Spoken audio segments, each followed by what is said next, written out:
যে দুইরে দেশে অপারেশন করছে কত কিছু খাইছে তারপরে কিন্তু ব্লাড লাগছে দুই যে পোকা ছিল সব কিছু খাইছে এই তুমি দেখি ছবি তুলতাছো কা আল্লাহ কি করলে এটা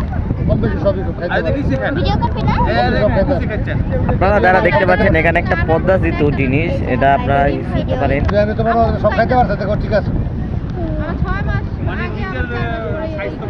রাতের বেলা এই জিনিসটা অনেক সুন্দর লাগে, আপনারা দেখতে পাচ্ছেন। এটা হলো সেই পদ্মা সেতু।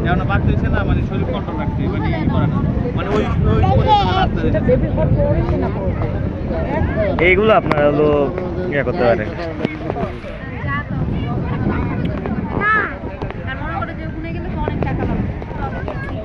আমি কি পরামর্শ দিচ্ছি 20,000 18,000 টাকা এটা খাইতে দিয়ে যাবো ডাক্তার আপনার মরণ পাচ্ছেন